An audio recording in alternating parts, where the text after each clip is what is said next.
back to another edition of News and Views. My name is Elmira. This story is near and dear to my heart. It is about dance and choreographers, the movement of modern culture. We can't go anywhere without dancing. It's on TikTok. We just had the Super Bowl earlier this month. And people may say, oh, they don't dance no more. Y'all remember back in the day, we had discos. People would dance at the 90s parties. Remember that movie House Party with Kid and Play? Definitely people dance more. However, I will argue dance has been intertwined into our culture with shows like Dancing with the Stars. What else do we have? We got America's Best Dance Crew. I don't think that comes on anymore, but we got what else? There's so many dance shows. America's Best Dance Crew. I think that's where the Jabberwocks. Y'all gotta correct me if I'm wrong. But I am a person who loves to dance. I actually enjoy dancing as a part of healing rituals. This is how you heal your broken heart. Plus, I'm a performer. When I was in a group, we've hired a choreographer to assist us with our performances. Dance means so much to me, and it's so some people do not understand the intricate nature of dance and what's actually happening behind the scenes. That's what this news story is about, giving you the rundown of the history plus introducing you to some of the choreographers of your greatest hits. Those who choreographed that Kendrick Lamar Super Bowl performance, who choreographed the Bad Bunny performance. All of these people are so relevant today. Let's get into it, y'all, because I got some things to share with y'all in this presentation today. Hold on a second. What the heck is that? I be hating when this stuff pop on my screen. I don't want no analytics, Canva. What the crap you doing to me today? I don't want that.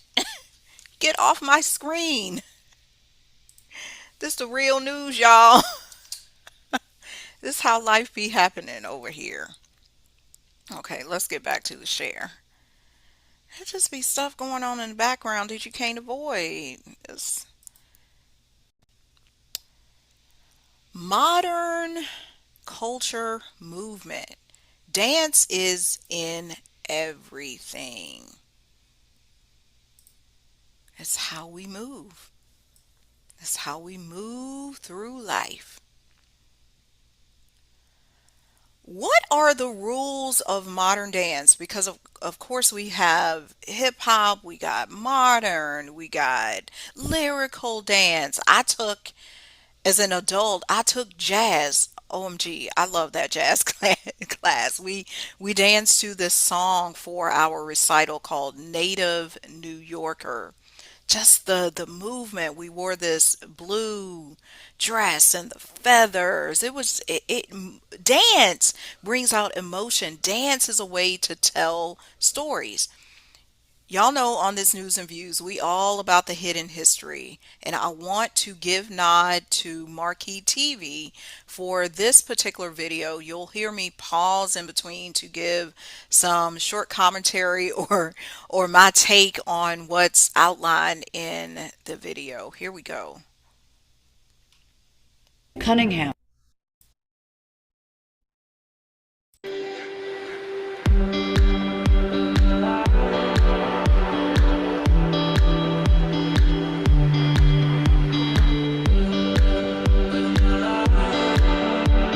The history of contemporary dance is a story of rebellious innovation, risk takers, and open minds bursting with genre-bending creativity.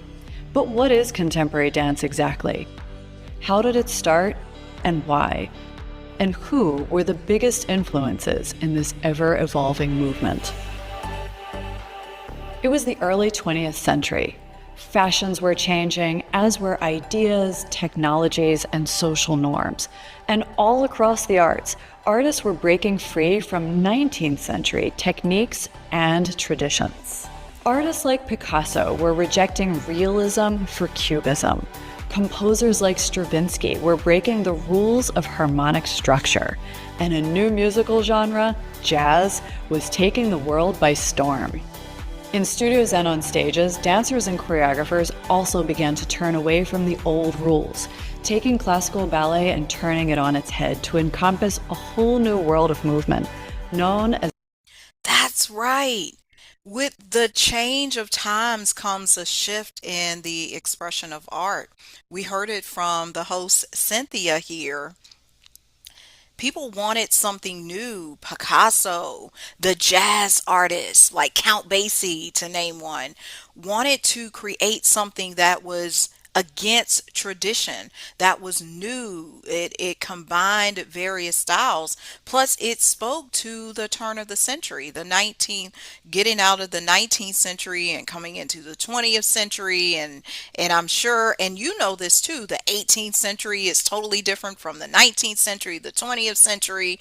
As we get into the 1920s, 30s, 40s, 50s, 60s, and beyond, things shift and you see it with movement. You see it represented in the dance. modern dance that incorporated diverse music, dance styles, and new techniques.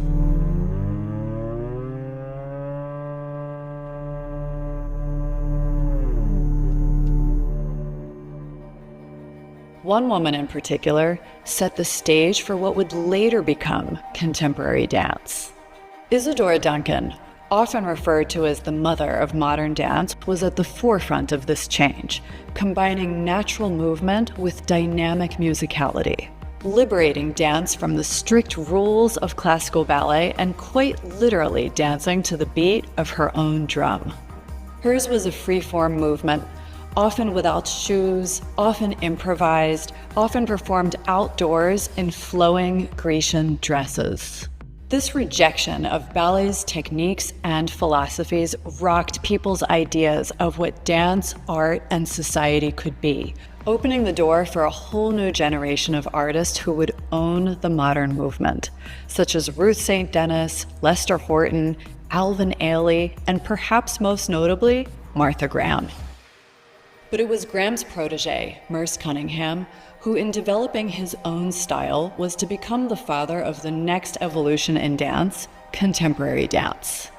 Cunningham combined both ballet and modern, transforming them to create a new style that is by definition in a constant state of reinvention. His work really was radical in many ways, including the way the works were actually created.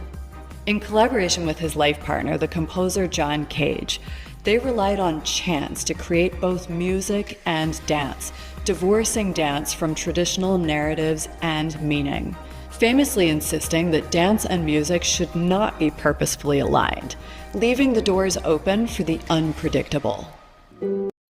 I love what they were doing. They were creating this, and this was prior to hip hop. To me, this is hip hop, because they were saying we're going to use our bodies. We're going to use our movement. We don't necessarily need music to create this. And you heard the reference earlier to the particular dancer who would get out and be barefoot with these Grecian style clothing. That's it. Movement, this modern movement, is whatever you wish it to be. It does not need to be in a box. It does not need to be ballet. It doesn't need to be jazz. You don't even need a title. Just move. And when I'm teaching my classes for the heartbreak healing, I'm always telling people free, be free. Freedom of movement. Move your body. You don't even need to call it a style. Just move. That's what they're doing. That's exactly what they're representing here.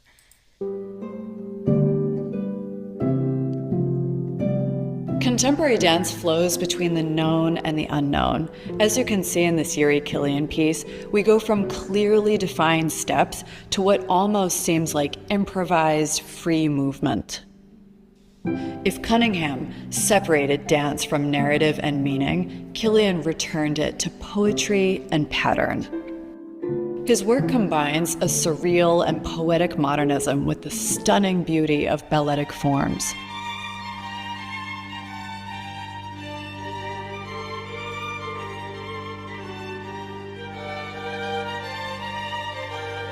He really believes in the collaborative process with his dancers. He feels that their participation enriches the vocabulary and spiritual layers of the work, giving them more ways to use their creativity. It was under Killian's artistic direction and prolific creation that Netherlands Dance Theatre became one of the most prestigious contemporary dance companies in the world, bringing mass appeal to a style that had been previously on the fringe. Part of what makes contemporary dance performance so interesting is the element of surprise. Choreographers will often subvert expectations to draw audiences in, using movement to create compelling new stories. For example, from this Swan Lake came this Swan Lake, and from this Romeo and Juliet came this completely unique Romeo and Juliet by choreographer Mats Ek. It's important to note that while contemporary dance often leans heavily on ballet's vocabulary, contemporary ballet is a genre unto itself. But that's a story for another time. A master of drama, Akram Khan's voice is unique even within an innovative form. He comes to contemporary dance through the ancient halls of Indian Kathak, a storytelling tradition that's thousands of years old.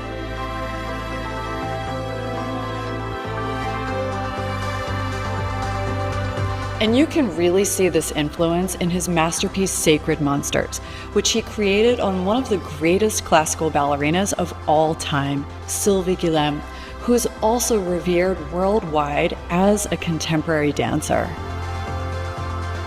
Khan is perhaps best known for his modernized version of the Romantic-era classic Giselle. His psychologically charged reinvention takes the audience through the inner tensions and experiences of the characters.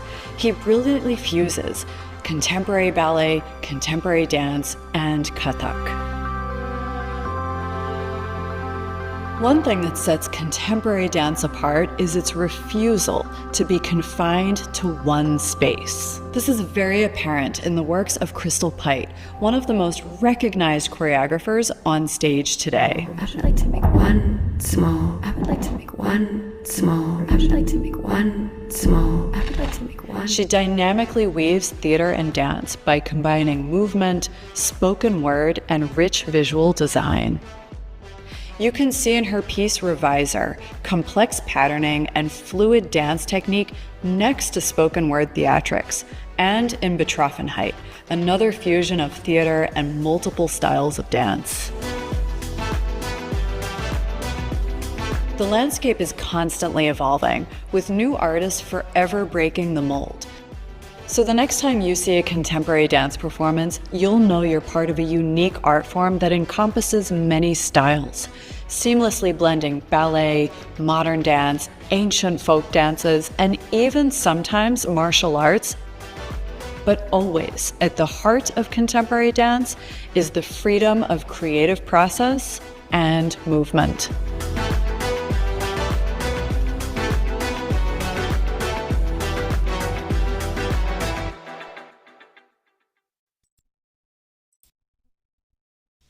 That's right. Again, I thank the people over at Marquee TV for that presentation. One of the things I collected from it was the element of surprise. Feeling all of those presentations you saw where they might mix poetry or various styles of dance, it just came from the heart. It came from the soul. That's it. You can't compete with that, right? Because when you come from the heart, you dance from the soul. Anything is possible. You can create what you want. This is what modern movement, as we're in 2026 and beyond, is all about. It's up to you to create the next dance craze or the next style of movement. Let's get back to our presentation.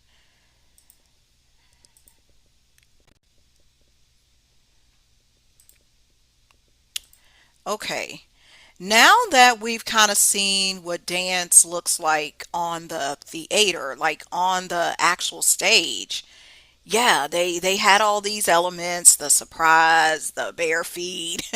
But what happens when you take dance from the theater and you take it to the streets? That's where we got hip hop in the early 1970s. And one of the tenets of hip hop is breakdancing. Some of the other things is the graffiti, the scratching, the DJ, the beatboxing. There's all of these things of hip hop. The main one is dance, and we still see most dancing these days that people, you go to any party, they doing hip hop. Yes, they're taking some of those elements of modern, but a lot of it is actually hip hop. I decided to insert this clip from Microphone Check, which was a documentary directed and created by Tariq Nasheed. It's detailing the history of hip hop. We're going to listen in to see what he says about dance and the creation of hip hop. It's the 50th anniversary of hip hop, and we still have a lot of discrepancies as far as the origins of hip hop, a lot of claims, who did what, who was the first this, who was the this and that, and such and such. But at the end of the day, we need a definitive story, all right? And that story can only be told by the founders of this culture. A new documentary looks to set the record straight on the origins of hip hop. Microphone Check, the hidden history of hip hop, explores the genre's roots and debunks myths about how it all started. The film is coming to Chicago theaters this week, and joining us now is the film's director and hip hop historian, Tariq Nasheed. Good morning. Thank you for joining us this morning. Thank you so much for having me. We've been talking about this anniversary for a while now, and I cannot believe it's 50 years. What is the myth that bothers you the most? Well, the myth about hip hop that a lot of people are promoting now is that we got hip hop from Caribbean culture. And that's no disrespect to the Caribbean culture, but hip hop came from foundational Black American culture rooted in the South, and it came to the Bronx through the Great Migrations. And we wanted to just set the record straight. The people in the Bronx at the time. Okay, y'all, look at that dancing right there. That was a precursor to the actual breakdancing where people had on more comfortable clothes, but these guys, they got on the suit, the bow ties and everything. But this goes to show you the progression of dance in our modern era.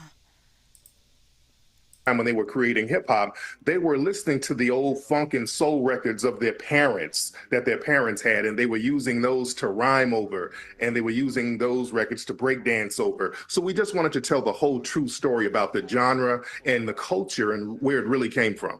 So what about the story of this starting at a 1973 party? Is that where it all began? Now, there has been a lot of misconceptions about that as well. Some people say that it started, hip hop was bubbling around 1970. Some people said it was bubbling around 1969. The party in 1973, and we discussed that in depth in the film. There's a lot of myth and mythology around that party itself. That wasn't the actual start of hip hop, but that was the start of a DJ named Kool Herc, who became one of the main proponents and promoters of what would become hip hop culture. Because what he did, instead of doing what a lot of the other disco DJs did in New York at the time, he focused primarily on those funk break beats and catered to the young teenage crowd. So that kind of set him apart and gave him his own lane in that trajectory. Okay, something I want to mention about that because Tariq is discussing this DJ Kool Herc party and how his style of breaking. Because when you can break the beat on the turntables, that's when people can break dance. They can do these various hip hop moves because the music is a predecessor. The music dictates how you're able to dance. We saw it in the history of modern dance, whether you are using the music or you're not using the music. It's the music that sets the tone, the DJ that sets the tone. What is the style of that tune? How are the tunes intertwining and meshing and segueing into one another? That's what creates the dance. Such a beautiful thing. The culture of hip hop. me if I'm reading this right. Were there some comedians who were rhyming earlier than Yes, that? yes. In 1968, there was a rap song and by a gentleman who was a comedian named Pig Meat Markham. He had a record called "Here Comes the Judge," and Oh, yeah. a lot of the pioneers of hip hop, they said that they were influenced by that record. So Huh. there was a lot of rhyming going on in foundational Black American culture for many, many years, going all the way back to the 1920s. So we talk about all of that in the film. Do you think people have enough of an appreciation for the impact the early days of hip hop has had on all styles of music? Right. That's why we wanted to talk about the real origin so that people could have an appreciation for it, so they can understand breakdancing. And breakdancing that was in the Olympics. It was started by some of the gentlemen in the film, a gentleman by the name of Trixie, another gentleman by the name of Sasa. People should know Sasa was creating these innovative moves because he was a double jointed guy. So he could do these weird moves and Wow. twist his body in a weird way. And that's where a lot of the modern breakdancing moves came from. It came from a double jointed guy. So these things are very interesting that people should know. Well, it's fascinating. You can see Microphone Check, The Hidden History of Hip Hop at Century Center Cinema on North Clark. It runs from July 19th through July 26th. You can go to microphonecheck.com for more and follow Tariq on Instagram. Thanks for being with us. Thank you. Thank you so much. I appreciate you. That's it. Kind of an inside scoop of the documentary called Microphone Check. Make sure you check it out if you already haven't. I've only seen clips myself. I intend to watch it as a historian, as a musician myself. I definitely want to see what's featured in there because he breaks down, as the director, he breaks down the details of what was happening. And now we saw it here recently. It was mentioned there. Breakdancing, hip hop music has made it to the Olympics in just 50 years.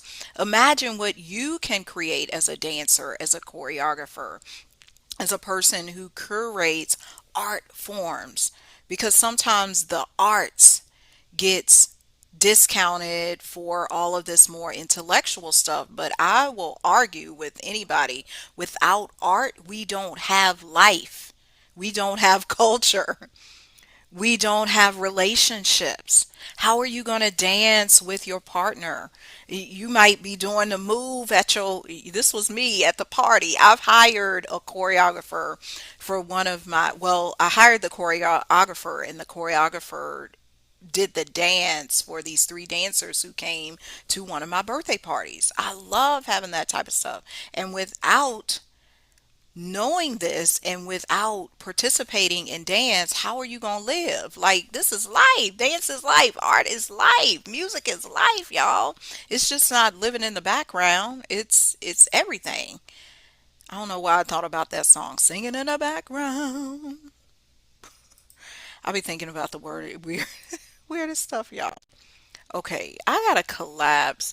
This happened on my video last week. Why is this? Hold on. Hold on a second. Maybe if I stop the share and get out of this. This is such a weird. Oh, whoa, that was weird. Okay, I won't even say what I just saw. You don't even need to know. That was hip hop dancing, from taking it from the theater to the streets.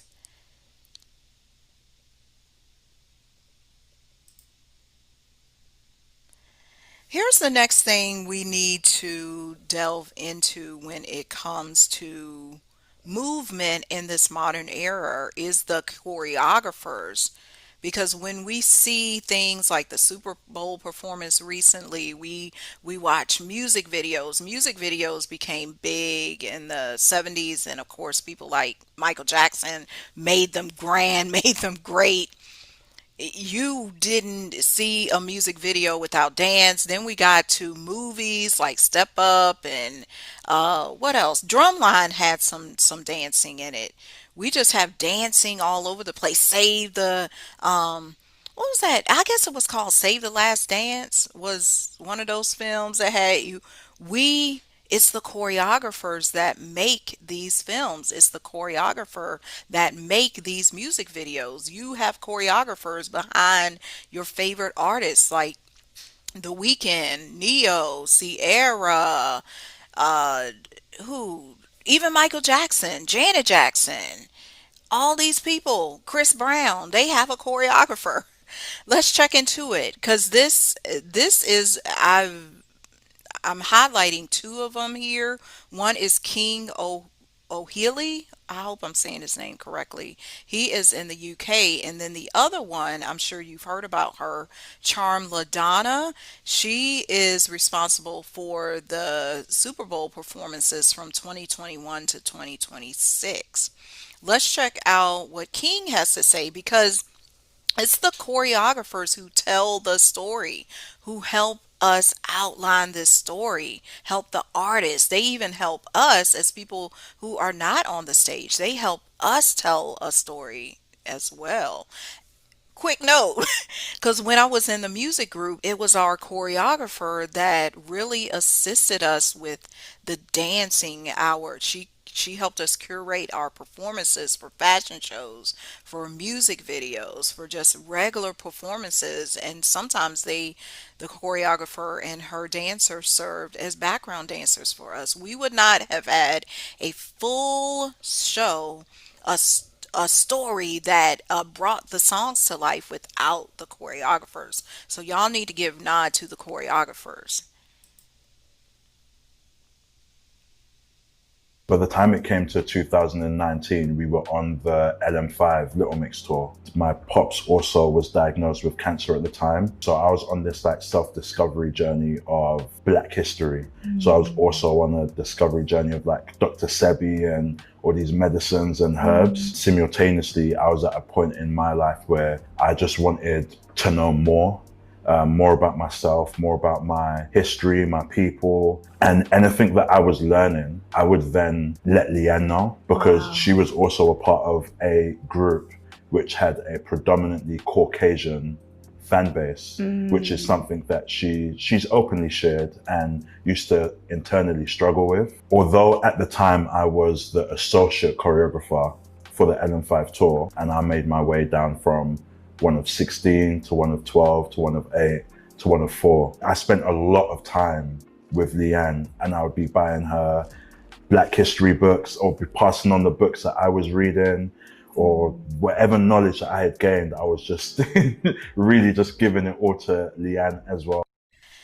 To me, this is so relevant because he's so close to this particular artist, Leanne Pinnock. She's a pop star. He was able to influence her development, influence her learning about her Black history, her heritage, because she's of mixed race, this particular woman. But because of the close relationship between the choreographers and their artists, he made this stuff happen. Think about the people you are in close relationship with. They could be a choreographer. They could be your manager. They could be a coworker. They could be your romantic partner. Allow them to help you move in a different way. And giving her a few little extra like sessions here and there just to also remind her of just her strength, her power, who she is, where she comes from. So fast forward onto 4 years later, I got the call from her saying that, yes, she wanted me to be her choreographer moving forward. Wow. So when that My Love music video came through and I got the treatment for it, and I knew instantly, firstly, Meji, a Nigerian director, incredible, incredible, incredible. He's a goat. He's so, so sick. So when I saw his treatment, I was already like, yes, lit, because I knew that it was going to be laced in culture and authenticity. So then for me, it was understanding, okay, cool. What are we trying to say with this video, and what do we want to share as opposed to just making choreography? And it was again helping Leanne step into this new light of like, you are a strong Black woman and culture. That's a definitive statement right there. They were tasked, him, he's the choreographer, King, and the director were tasked to come up with this storyline to tell, to make a statement. Hey, I'm a black woman. I'm standing firm in who I am. The name of the song is My Love. What is my love? They brought that to life.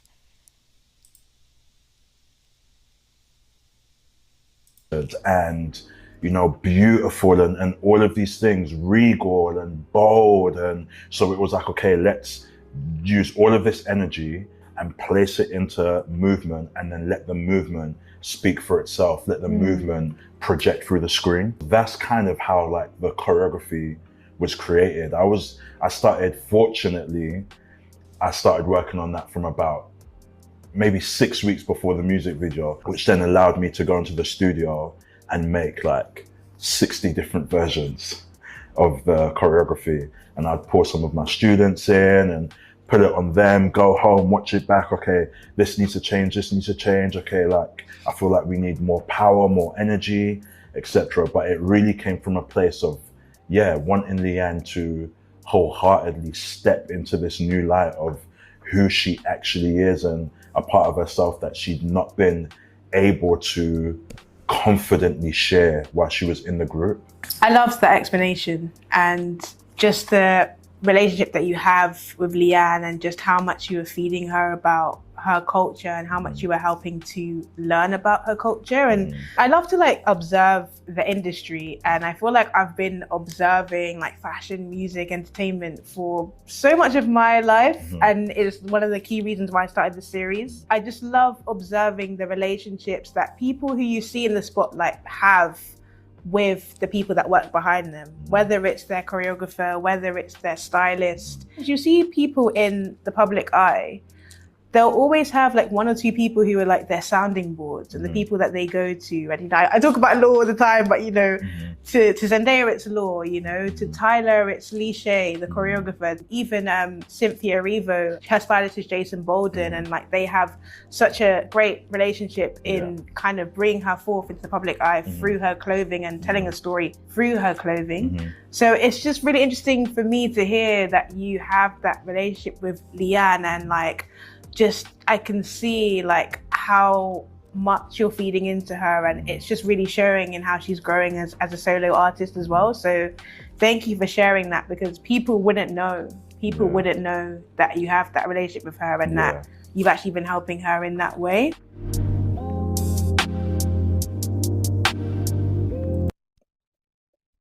Well, there you have it. Okay, he was saying a lot of good stuff. What I gathered from it was the element of storytelling. He worked so diligently on this particular video with 60 versions of the dance. Where they do that at? Like he was like, it's not right, it's not perfect. I gotta go back.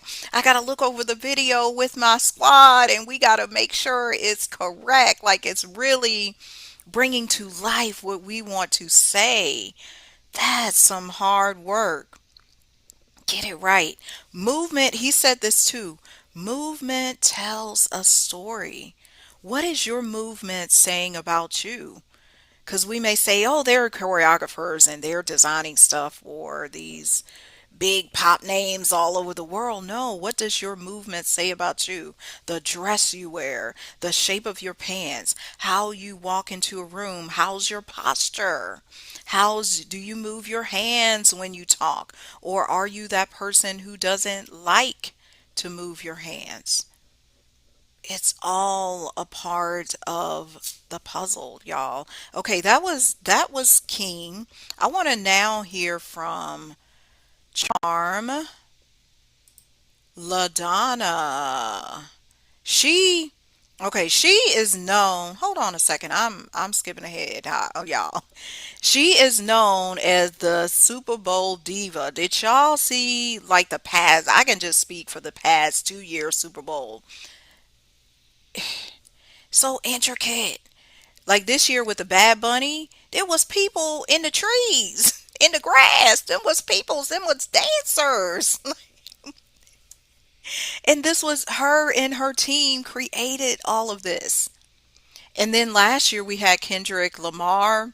The way they moved across that field, they were on top of the car. They were doing all these movements. The ladies when they were backing up Kendrick Lamar in that small little segment, it's the choreographers who put let's put this stuff together. Let's hear a little bit. And I gotta give nod that previous video was brought to us by In the Writer's Mind. She does Stars Behind the Stars. Check her out. This video from LaDonna was an interview she did with Spring Hill. We're going to hear more about how she got her start in the industry. Let me rewind this back. I will always and forever be a dancer. So I know what it is to audition, to want to be seen, to want to get a job, to just want. So when I stepped into that role as a choreographer in the room and can make certain decisions, I always wanted to make sure that I did it with kindness.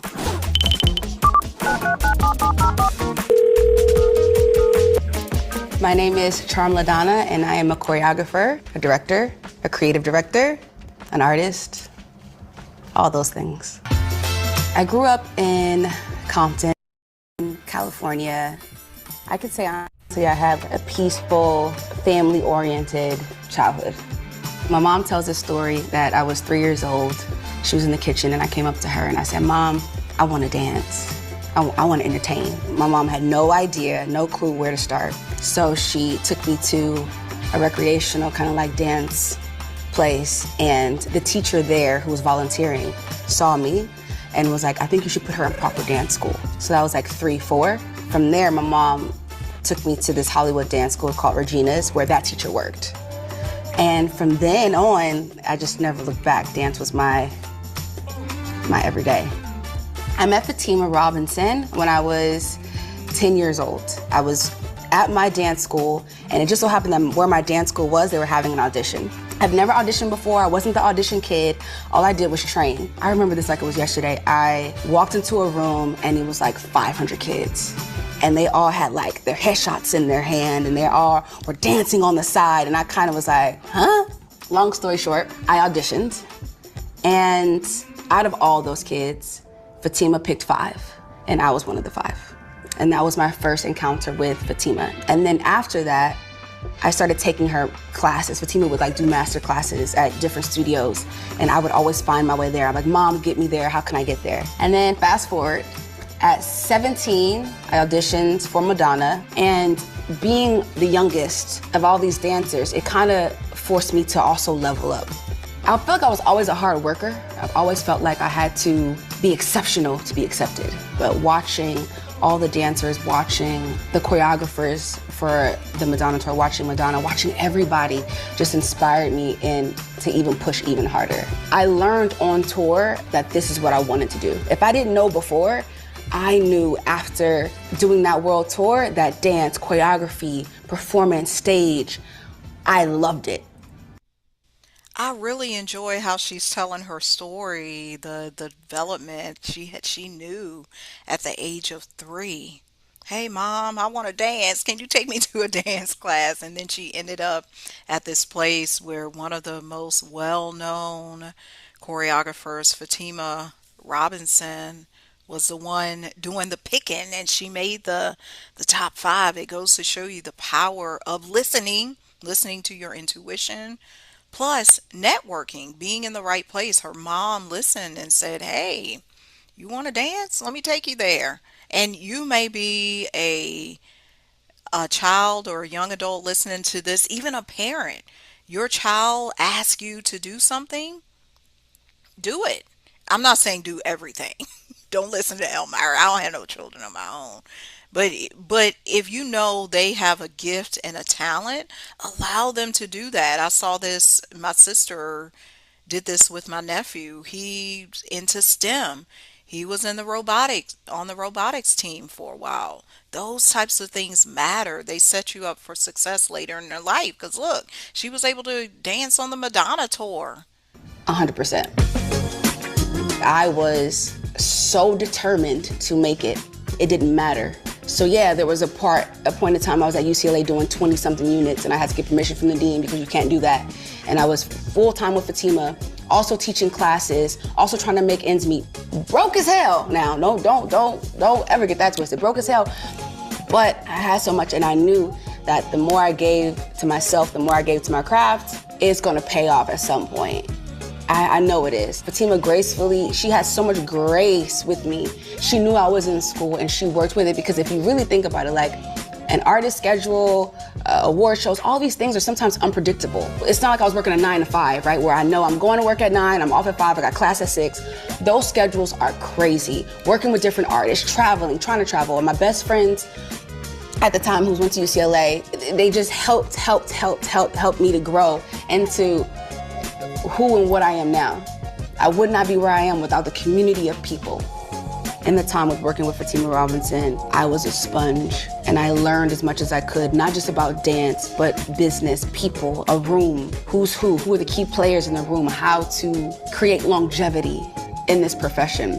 When I'm about to age myself, child, I think I was around 24, 25 when I decided that I could do this on my own. And I spoke to her about it. And let's be real, I'm loyal to the soil. And she was my mentor. She still is my mentor. I still talk to this woman anytime.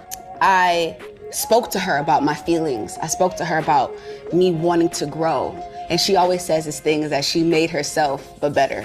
That's what she tells everybody. When people ask, like, oh, your protege Charm, she's like, oh, I made myself, but just better. And I thank her for that, for pouring into me and not being afraid to pour into me. I will always and forever be a dancer. So I know what it is to audition, to want to be seen, to want to get a job, to just want. So when I stepped into that role as a choreographer in the room and can make certain decisions, I always wanted to make sure that I did it with kindness. Some people say when they come to my auditions that I'm hilarious. Maybe I am a comedian secretly, but I try to do things and I want to do things with grace, because we are all going through so much on the outside. So imagine looking in the mirror, your whole life judging yourself to a room of people. And then you get in your professional life and you got to do the same thing to even get a job, right? So when I do my auditions, it's really working on the space and letting people know that it is a safe space. And even though you are auditioning and even though you may feel these nerves, it is simply that. I think I just posted a video and I was like, it's simply an audition, guys, like relax. I do work with very different artists. And I think for me, the key is doing my best to understand the person. I always say none of my artists could look the same because they're different. They're different people. And when you get to know them, you understand that, which is why I think the trust is there. The inspiration comes from the artist sometimes. The inspiration comes from the music. The inspiration comes from some of the students I teach. My inspiration can be drawn from so many things. I always do say that I'm gifted and I'm blessed, that I'm able to move through spaces and conform them to how I see fit. So the call for the Super Bowl came from Sal. He was like, yo, Charm, I think I have something for you. I think you're perfect for this. I'm gonna call you back. And I'm like, all right, Sal. I love Sal to death. And I think I got another call from Lamar, who is a creative director who's amazing. And he was like, yeah, Charm, so, we're working on Super Bowl. And I said, huh? What? He's like, we're working on Super Bowl with Abel and The Weeknd, and we'd love for you to come on. I'm like, say less. And in the back of my mind, I'm like, wow, I remember I was a dancer for Super Bowl, because Fatima had choreographed for Black Eyed Peas, and I was one of the people in the thing, and I had did some choreography too on that as well. But crazy, because I remember being a dancer going, oh, one day I'm gonna choreograph this. And then that's what, it's crazy how my dot to my lines just align. But yeah, and so they said that, and I was just. And that's truly how it happens. You gotta be in alignment, following your calling. And she's like, I do this with kindness. I do this with grace. I listen to my mentors. She understands the person. And when she mentioned that, it reminded me of something I was reading yesterday about Taylor Swift's choreographer. Her choreographer said for the Eras tour, she just wanted to bring out Taylor's natural movements, not trying to make her look like a dancer. Because, Taylor can seem to be awkward. I don't think she's awkward. She just has her personal, quirky beauty. The choreographer should do that. You should dance like you. Don't try to dance like Madonna. Don't try to dance like Chris Brown. Don't try to dance like Michael Jackson. Everybody want to emulate him. Be your own self. You not Fred Astaire. You not even Charm LaDonna. You're you. Be you. Kind of like, you chill. I was chill about it. Like, all right, you chill on the phone. Like, all right, cool. I got off the phone. And I'm like, Mom, like, I think I'm about to do the Super Bowl. She's like, what? I'm like, yeah. Now, fast forward. Yes, I got the job. And then in my mind, I like I said, I couldn't believe it. Believe it or not, with all the things I've accomplished, I just couldn't believe, like, what? Like, this is happening? After we did it, I go, how the hell did we do a Super Bowl in COVID? How do we do this? How do we pull this off? How do we pull this off? And I just feel like I always get tested and I always get reminded that I can do anything. I hope this doesn't come off the wrong way, but I've been learning to give myself flowers. I used to skate by jobs and do them and be on to the next because I'm always on the go. And what's important to me is understanding and living in the moment. And I feel like maybe Super Bowl was the first time I really lived in a moment of like, all right, Charmaine, you are really living it.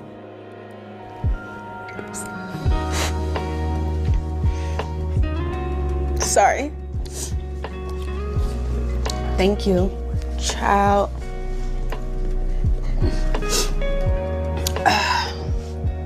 I'm blessed, and I know that the gifts that I'm given, that I've been given, have opened up a door for me, have opened up doors for other girls, anybody that maybe have a similar story. Sometimes, guys, it doesn't seem real because I was a little girl whose mom couldn't afford to go to concerts. And now I'm choreographing them. So sometimes it is surreal for me. But I think that's what I mean when I say giving myself flowers and acknowledging these things for myself, because if I don't, then nothing will ever be enough. My advice to someone who wants to get the call: if you find that you aren't getting the call, make the call. I hope that makes sense. Don't let that go over your head.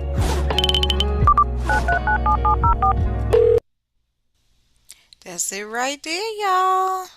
You gotta listen to Charm LaDonna. She said make the call. If you're not getting the call, you're like, these people ain't opening up no doors, and it don't matter the industry. You may be a dancer, you may be a singer, you may even be searching for your next job, your next business venture. You have to make the call. You got to initiate sometimes, or at least put yourself in the right spaces and places. That's one thing I learned about me as a networker. I got to be in those rooms. I might have to go to an event because I don't know who's going to be in the event. When I moved to Nashville, that's how I found the majority of my clients, the majority of the opportunities was going to various networking events. And she said something poignant about gifts. She feels blessed and she's giving herself the flowers for now. Yes, we're talking about dance. Yes, we're discussing movement. You got to do the same for yourself. Have you been denying yourself your gifts? Or saying, oh, that's nothing. I was actually having a leadership audit with a coach today, with a guide, and we were discussing that because sometimes I even discount my gifts and say, oh, that was easy. Putting together that show was easy, or singing that was easy. Teaching was easy. I ain't got to prepare. But you got to give honor and praise to yourself and say, I am worthy.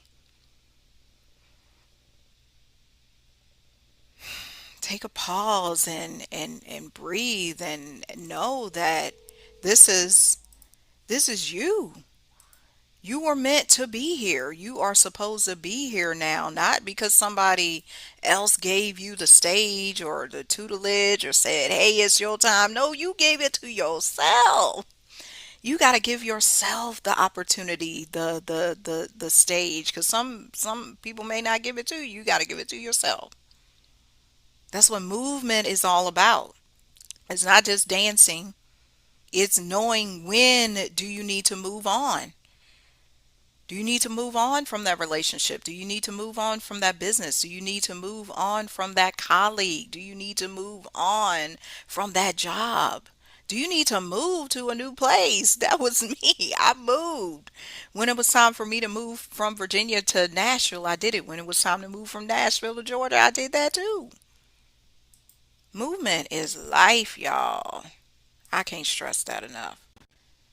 That's our take on the choreographers. They create these. They are the blueprint of your favorite artists.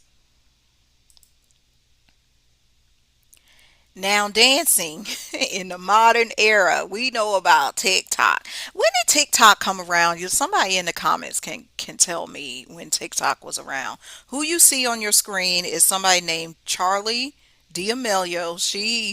Curates these TikTok dances. You got Miss Shirley.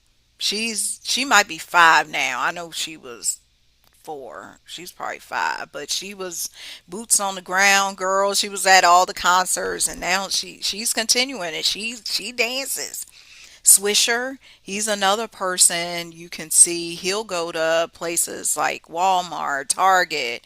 The managers will hire him to come and boost morale. I love watching his video. But what TikTok did is said anybody can dance. All you got to do, you can be a part of these different dance crazes. Like they had the Stephanie Mills challenge, boots on the ground. I mentioned that. You can create your own. Your own thing might go viral. I follow this couple called Tim Talk Sherry. Anything is possible. Just dance every day. Get on TikTok, make your own TikTok. I love seeing people when it's family time around Thanksgiving and Christmas, and everybody's gathered together, and they're like, "Let's make TikTok videos." Y'all know that's the teenage thing to do, but that's really the everyday thing to do. Let's check out this a little bit of a few of the excerpts from this article by Vice Media, which talks about how TikTok even created some dance moves of their own. Yes, TikTok dances all look the same. This is an article from 2021 by Co U.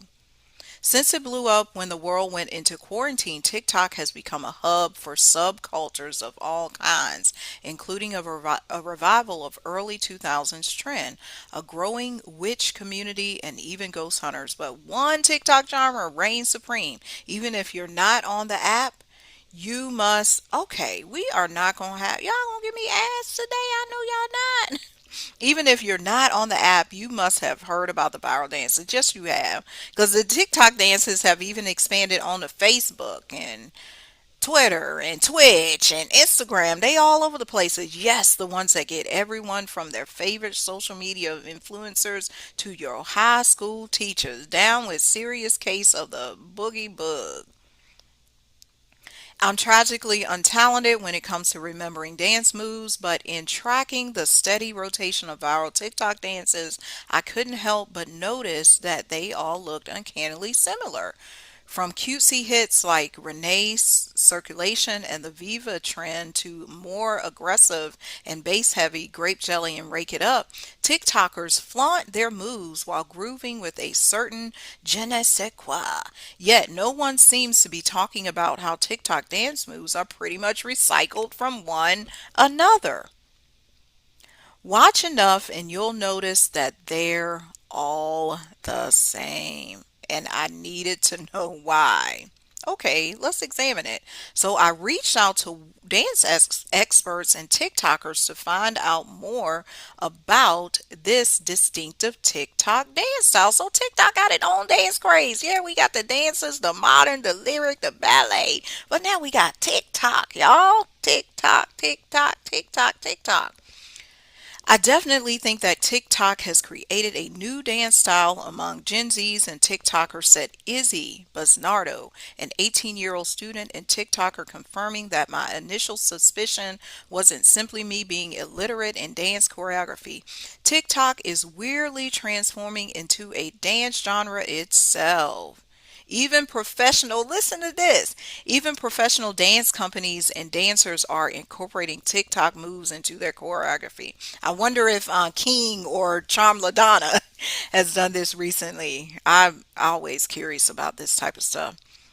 Definitely finger guns with the wiggle in your hips, said Izzy, adding that chest banging and the dice roll are also popular dance moves. See, the TikTok making you dance every day. They even got the body roll, hip or booty rolls or arm. I love doing a body roll. That's my move. Y'all don't be cracking that. They ain't come from TikTok. That came from everywhere. I think if I think TikTok, I think oh the whoa, said Nika Kermani, a dance instructor and owner of NK Studios, a dance studio in Washington. Look at that. Y'all can check out this article on your own. I just kind of wanted to talk about the TikTok influence on dance because it made us all dancers. And how cool is that? We all should be moving more, especially with jobs that force us to sit for the majority of the day. TikTok, they like this is modern movement. Cause yeah, you may not be up there with Bad Bunny or The Weeknd or Chris Brown or Rihanna, Beyonce, none of them. But you can definitely dance. You can do that thing with your hips.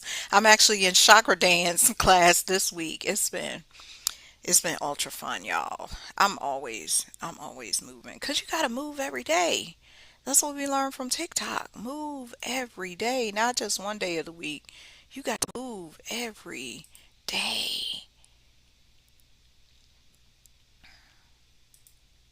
And then too, you can get inspiration from these people on TikTok. Inspiration for your wedding, your bar mitzvah, your quinceañera, your birthday party. I told y'all earlier I hired some dancers for my for my birthday party.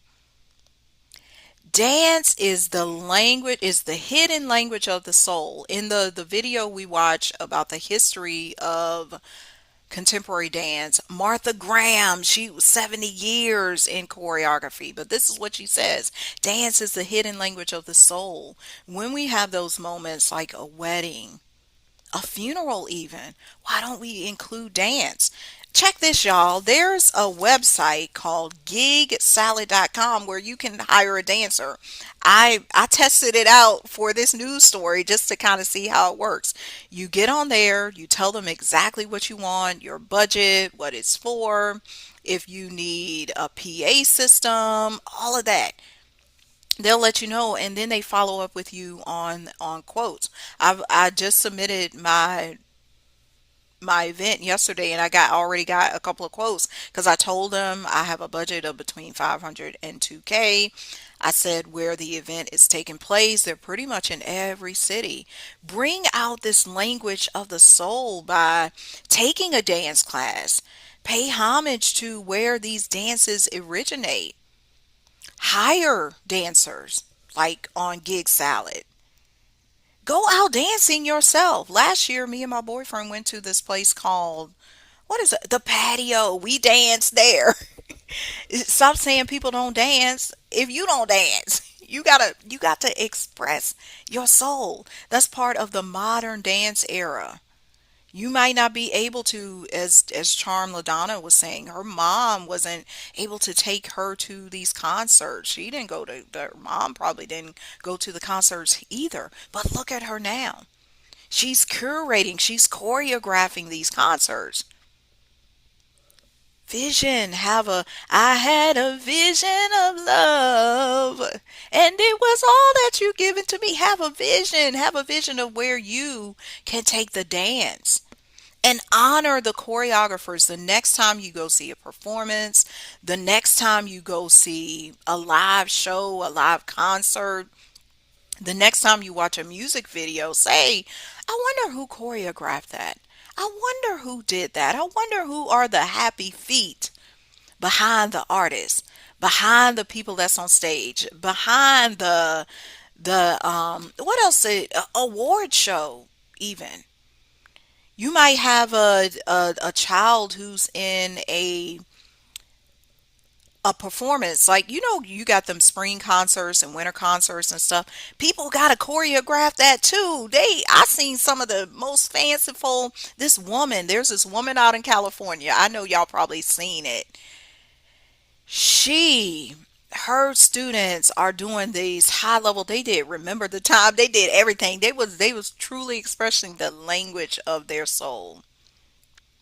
Some notable choreographers you want to pay attention to. Deandra Clark, she was my choreographer. She's still operating in Richmond, Virginia. Fatima Robinson, y'all know Charm LaDonna was speaking about her. Sean Bankhead, this is him pictured here. Some of the things he did, he's worked with Meg the Stallion, Cardi B, Rye, Hata, Sienna, Lalau, Wade Robinson. He put out some videos, I think. I remember hearing about him, like with the hip hop videos. Brian Puspos, Danielle Polanco. This is her in this beautiful lavender dress. Danielle has worked with Beyonce, Janet, Omarion, Step Up, the film. She is amazing. Twitch. We lost Twitch here in the physical, but you should remember him. He danced and helped Ellen on his show. Not only there, he was a judge on some various dance competitions. Choreography is a way of life.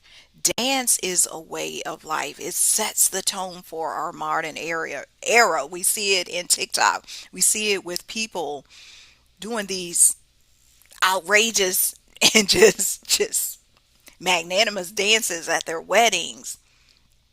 You do it too. Be that one who uses dance, who moves your body to express yourself, to tell your personal story. Because people can feel your story through your movement. You just walk in the room and it's the way you move. You don't even got to be on a stage. It's the way you move. I love the way you move. Do, do, do. I like the way you move. Ooh. Sing that to yourself. I love the way. I love the way.